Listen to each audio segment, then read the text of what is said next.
This program is brought to you by Link TV for educational and non-commercial use only.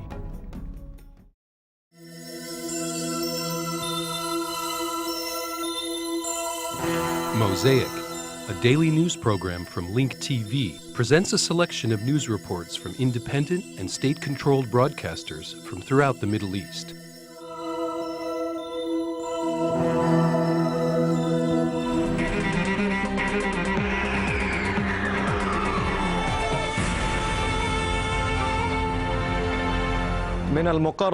The Iranian president will be sworn in by parliament as president for another term.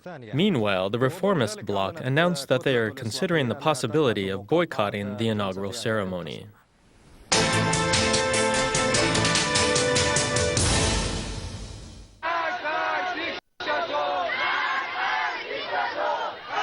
This is yet another signal that the Iranian authorities have lost much of their deterrence power since the recent elections. Once again, there are thousands in the streets condemning the election results despite attempts to disperse the crowds, as well as the implementation of new security measures.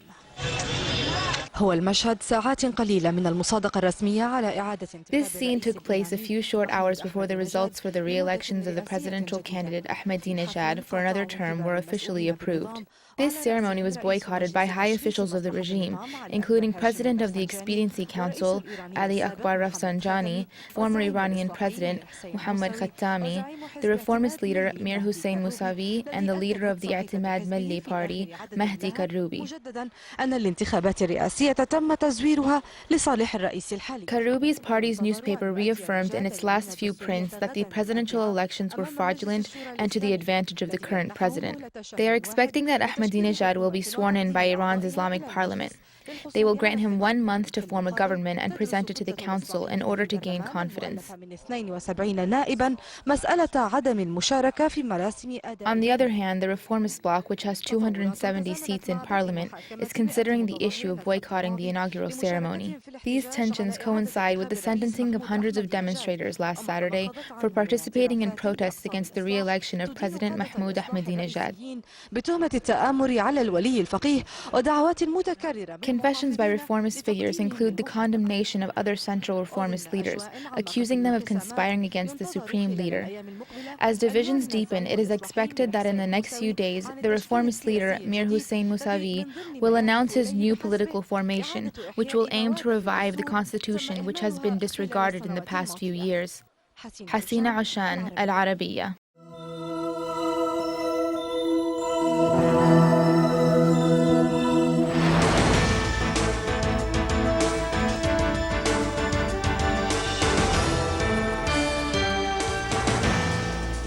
عنوان هذه الحلقة نيجيريا. Welcome to a new episode of our program, African Affairs.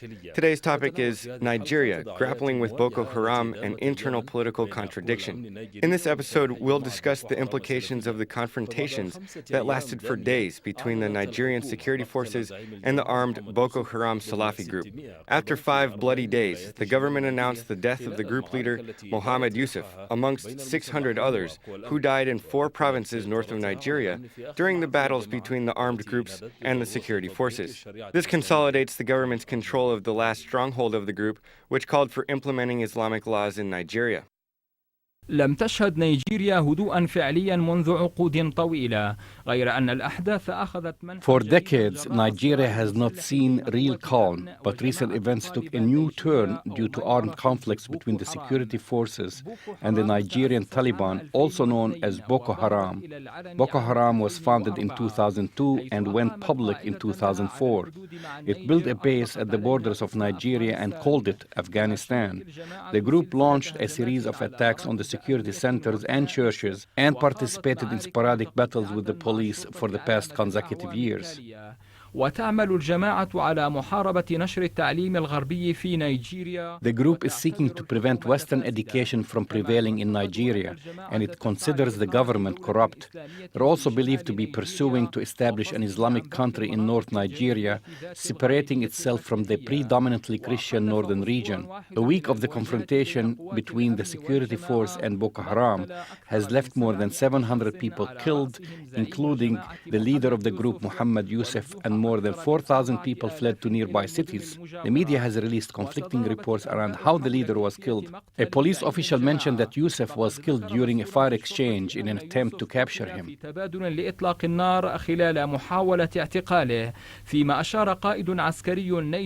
However, a Nigerian military leader indicated that Youssef was unarmed and that he had surrendered voluntarily.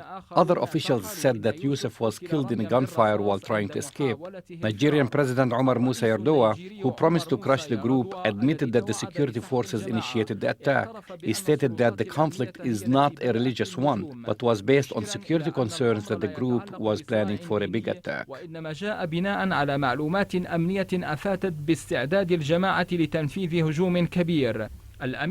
UN Secretary General Ban Ki-moon condemned this violence and called on the Nigerian government, its security and legal institutions, as well as the religious leaders, to end the causes of these repeated religious conflicts. Human rights organizations condemned the acts of killing and demanded Nigeria to uncover the mystery surrounding Boko Haram's leader, Muhammad Yusuf's death. They also called for the government to conduct investigations on the events and prosecute those responsible and bring them to justice. وتأتي هذه التداعيات السياسية في الوقت الذي تزداد فيه. These political implications came at a time when criticism by activists has increased against corruption and those who are calling for saving the public sector. At the same time, the residents of the Niger Delta, where most of the oil is, have been demanding for a bigger share in the oil revenues for their region's development.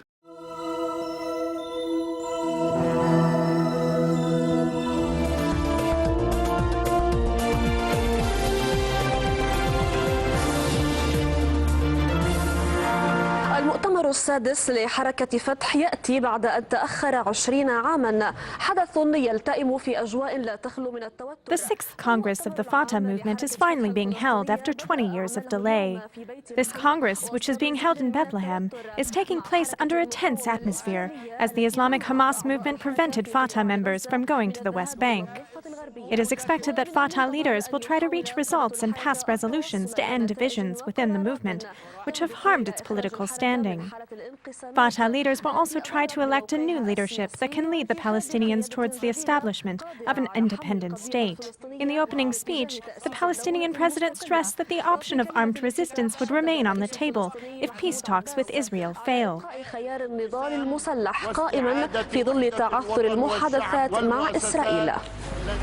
نحن أبلغنا كل دول العالم. We have told all countries in the world, especially the countries that have communication channels with Hamas, that we should let the people decide in the election booth. We have demanded a national unity government, but to no effect. We have also demanded the establishment of a committee to end the siege in Gaza. I had hoped for one thing, that we had established a government body that is internationally recognized. You may ask why? Because this is important to receive international aid. $4 billion are being held because the donor countries will only give the money to a government that enjoys international legitimacy. The international community now accepts the establishment of a Palestinian state.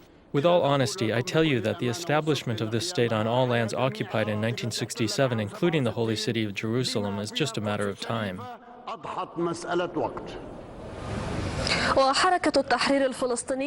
Through this conference, which was dubbed Yasser Arafat's Congress, Fatah, the largest Palestinian faction, is trying to establish a new internal front by holding the 6th Congress inside the West Bank, since the other 5 Congresses were held abroad.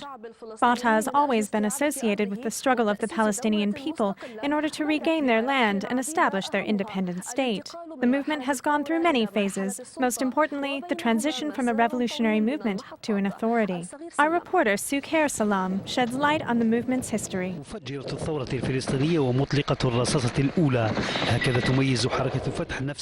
The Fatah movement distinguishes itself from the rest of the Palestinian factions by saying that it is the movement that ignited the Palestinian Revolution and fired the first bullet. Since it was established at the end of the 1950s in Kuwait, the movement has launched an armed struggle against the Israeli occupation. revolution. A few years later, in 1965, the Palestinian Revolution was launched. However, some believe that Fatah was actually born after the setback of 1967. 1 year later, Fatah unilaterally went ahead with the Karama battle against Israel without the participation of the other Palestinian factions. This opened the door for Yasser Arafat to gain more credibility among Arab states, which explains why he became a familiar face in different Arab summits. لدى الدول العربية ليصبح بعدها وجها مألوفا في القمم العربية المختلفة ومن بعدها وقوفه أمام الجمعية العامة. He is probably most remembered for his speech at the UN General Assembly, defending the rights of Palestinians to regain their land and establish their independent state. In the 1980s, Fatah suffered a major setback. First, its headquarters were moved from Amman to Beirut, and second, the movement, which was exhausted from its war with Israel, was forced to move to Tunisia. Fatah was resurrected after the first Palestinian Intifada, which was known as the Intifada of the Stone Throwers. Fatah then embarked on a series of peace agreements, most importantly the Oslo Peace Agreement, which gave birth to the Palestinian Authority and allowed for the return of the leader, Yasser Arafat, to Palestine. Arafat returned to part of the Palestinian land accompanied with part of the Fatah movement, marking the transformation of Fatah from a revolutionary movement into a ruling party.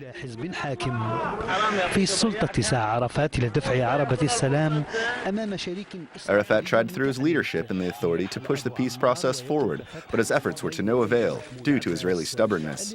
Arafat passed away, leaving Fatah in the hands of Mahmoud Abbas, and now Fatah members are finally holding their 6th Congress after 20 years of delay. Fatah has changed as challenges facing it have changed. The biggest challenge facing the movement now is the need to inject new blood into it.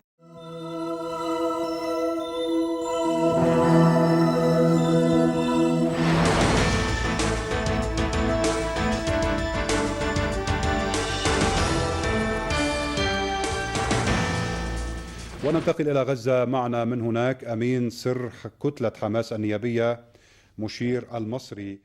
We turn to Gaza, where we have with us Secretary General of the Hamas political wing, Mushir Masri. Mr. Mushir, do you consider it a positive move for Mahmoud Abbas to recognize mistakes that were made and the possibility of any future dialogue with you?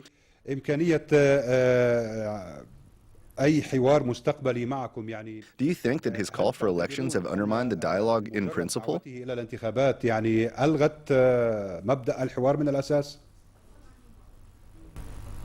بسم الله الرحمن الرحيم. أن يعترف بالأخطاء هذا شأن داخلي فتحاوي، لكن المطلوب أن يعترف بالأخطاء الوطنية. They recognize the mistakes of internal Fatah matters, but what we demand is recognition of the national mistakes that were made. The mistakes concerned with the negotiation process, which have, until now, failed to achieve the minimum demands of the Palestinian people. Also, the mistake of attempting to violate Palestinian legitimacy, and what took place in the West Bank, with the arrests of more than 1,000 political detainees from Hamas. This speech, which offered nothing new, is a U-turn for the fundamental principles of the Fatah movement, which Abbas has long expressed pride for. I am sure that Abbas's speech has no new content and does not present any vision for either ending Palestinian division nor correcting the path of the Fatah movement. He also did not present an alternative to the useless negotiations that undermine the Palestinian plight. Secondly, this speech was full of mistakes, claims, and lies, and he returned us to square one by calling us coup makers, forces of darkness, dividers, as well as other names that should no longer be used. In effect, his speech is a free service to the Zionist enemy. Thirdly, I think that Mr. Abbas succeeded tremendously in performing like a clown with this speech, which was contradictory. He speaks about the Palestinian right of return, an issue that has been forgotten on the negotiation table. It is as if he has forgotten the Geneva Accords, which were signed by his men and under his watch. He talked about the rights of resistance and armed struggle while his intelligence agencies used reckless force against the resistance, not to mention their security coordination with the enemy and the implementation of the roadmap for peace, which holds us hostage to the Zionist enemy and the American administration. He also talked about the Palestinian political prisoners, another forgotten negotiation issue. The negotiations have so far failed to release Palestinian prisoners from Israeli occupation prisons. Not to mention that there are 1,000 prisoners from the Hamas movement who are being held in his cells and who are being subjected to the ugliest forms of torture. Many have died as a result of the torture for no other reason than that they are resisting their occupiers. تحت سياط جنوده لأنهم يقاومون المحتل. طيب سيد مشير، يعني بالعودة عفوا لو سمحت لي، نعم لو سمحت لي سيد مشير، يعني بالعودة إلى موضوع الدعوة إلى الانتخابات، يعني Mr. Mushir, let's go back to Abbas's call for holding elections. You consider it to be an attempt to stall or bypass the dialogue. Why do you think that? هذا الأمر في هذا السياق. نحن نؤكد بأن الحوار الفلسطيني ما زال هو سيد الموقف إلا إذا نفى. We are certain that the Palestinian dialogue still dominates the situation. If Mr. Mahmoud Abbas refuses to continue the dialogue with Hamas, then it will be a strange matter, since he left the doors wide open for a dialogue with the Zionist enemy and the negotiations. He used a very bad approach by talking gently and politely with Netanyahu, addressing him as the prime minister of our neighboring country, while launching a war of cursing and name-calling against Hamas and the Palestinian people. As for the topic of elections, we support holding them on time, but like any other elections, some demands have to be met first. Elections cannot be held amidst this Palestinian division, nor can they be held while Hamas and the resistance are still being subjected to the massacre in the West Bank. We support holding the elections as scheduled, but the situation and atmosphere must be right for these elections to take place. A mere conversation about the elections without talking about pre-requirements or reaching Palestinian consensus means adopting the American and the Zionist position of reversing the results of the Palestinian legislative elections. Thus, I consider it an attempt to consolidate Palestinian division and completely separate the West Bank from the Gaza Strip.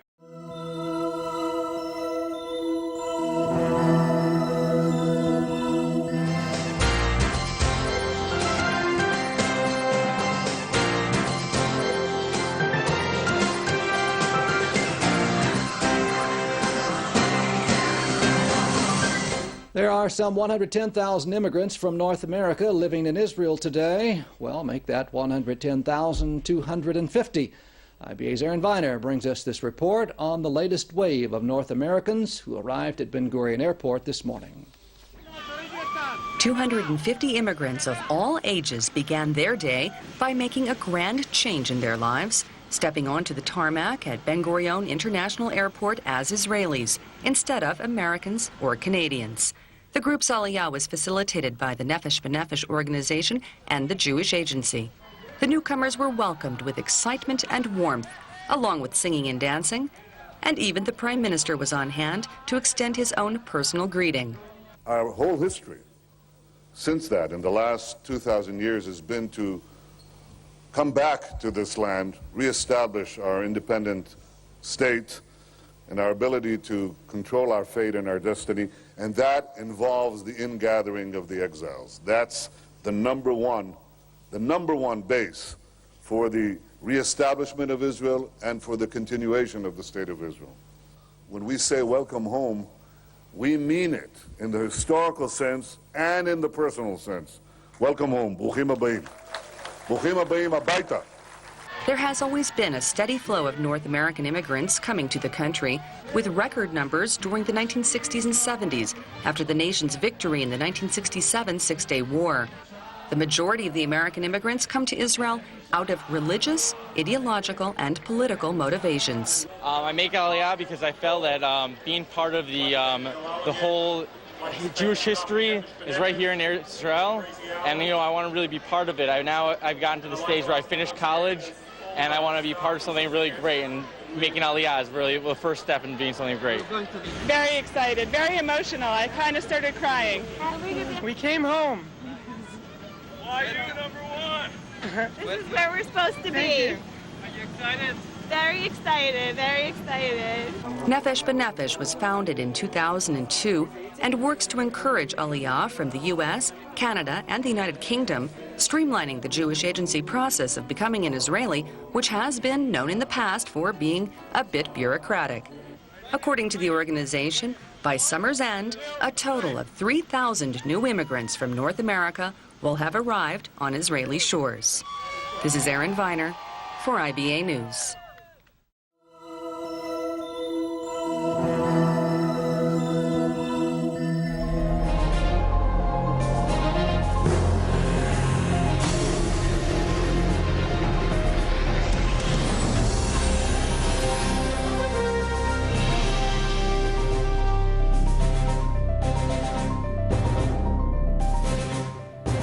Today, the Taliban has launched one of the most violent rocket attacks in years as they bombarded the Afghan capital, Kabul, with a barrage of at least 9 rockets. The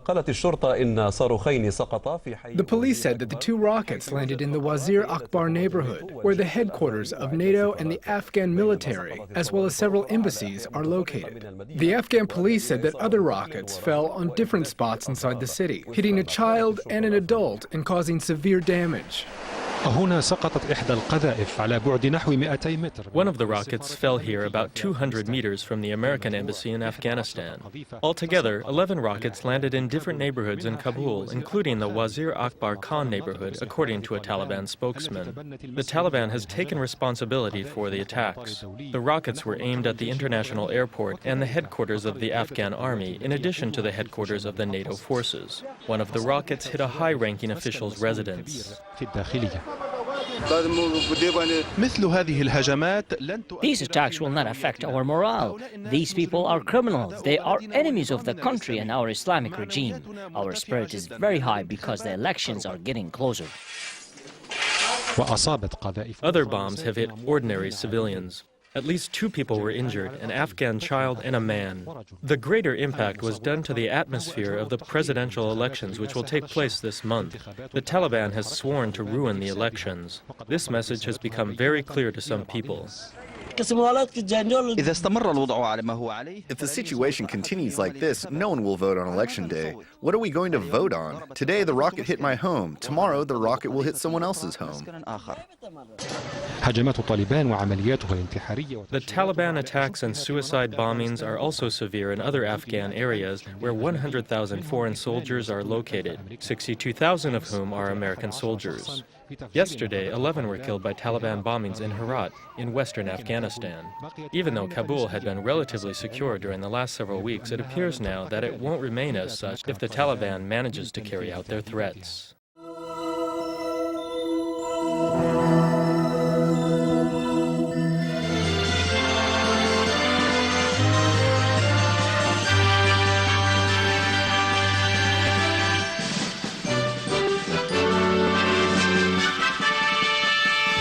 The director of the Iraqi Ministry of Interior's National Command Center, Major General Abdul Karim Khalaf, said that the Iraqi police have arrested 5 of a 7-member gang that robbed the Ziwaya Bank, with the 2 other robbers remaining at large. Khalaf said that one of the 2 fugitives is Ja'far Lazim, a captain at the Presidential Contingent Unit. He added that the criminals will be transferred to the judiciary system after questioning. Khalaf confirmed that the ministry recovered the stolen money, which was in the possession of one of the 5 detainees. Meanwhile, the Baghdad Command Center said that a Sudanese national has foiled a terrorist bomb attack in the Ummah Garden in Baghdad's Bab al-Sharqi district.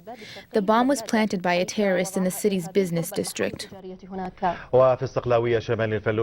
booby-trapped car driven by a terrorist exploded near the main entrance of the city of Al-Aqsaklawiya, north of Fallujah, killing 5 civilians and injuring 10 others. More details are in the following report. These images are for the terrorists who tried to smuggle capsules of drugs, which are sometimes used as explosive material. However, their attempt was foiled due to the vigilance of the security forces, who put the suspects under surveillance the minute they crossed into Iraq from a neighboring country. Surveillance tapes have shown that the suspects immediately traveled into the area of Rutba in the Anbar province upon entering Iraq. They were apprehended at a place used for delivery and distribution of the substance in question. The suspects, including the buyers, were arrested by the Iraqi police.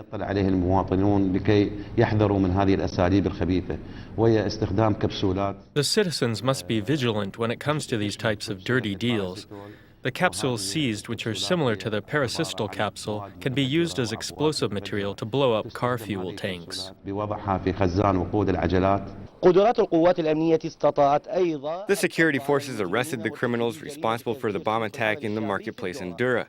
The criminals are young members of the so-called Al-Qaeda youth group, which planted an explosive in a motorcycle and detonated it by a remote-controlled device. We have arrested a gang of young men affiliated with the so-called Al-Qaeda youth group. The suspects gave confessions about the people recruiting and planning the attacks. In another development, Diyala's police chief said that they have discovered a mass grave in the New Iraq camp, formerly known as the Ashraf camp, containing the remains of Kuwaiti prisoners of war. We heard from one of the local satellite channels that a mass grave was discovered. The grave contains the remains of corpses of some Kuwaiti prisoners. أما الوضع الأمني في بغداد فقد شاهد مواطن سوداني الجنسية عبوة ناسفة وضعت في إحدى الأسواق. Meanwhile, a Sudanese national observed a terrorist planting a bomb in a marketplace near the Ummah Garden in Baghdad. The witnesses removed the bomb and tossed it away, with property damage but no casualty to report. In Fallujah, a booby-trapped car driven by a terrorist was detonated near a security outpost near the main entrance to Al-Shaklawiya, martyring 5 civilians and injuring 10 others, including a woman. According to knowledgeable sources, these sporadic attacks across Iraq indicate a notable decline in terrorist attacks. The progress made by the security forces is paying off, as many of the crimes are being foiled before their commission. بات ملموسا في الكشف عن العديد من الجرائم قبل وقوعها. There has been notable progress. The intelligence agencies know that they have been given full responsibility, more than that given to the police or defense forces. In the case of intelligence gathering, there is no specific enemy that can be attacked by a police or military force. الكشف عن العديد من العمليات الإجرامية من قبل القوات الأمنية. The foiling of many criminal acts shows the level of progress made by the Iraqi security forces. Parallel to that, the attempts to carry out criminal acts show the weakness of the terrorist network, which have received painful blows from the Iraqi security forces. Tama al-Shumari, Iraqiya, Baghdad. The views expressed on Mosaic are those of the participating broadcasters, not Link TV or its sponsors. The production of Mosaic is made possible with the support of viewers like you. Thank you.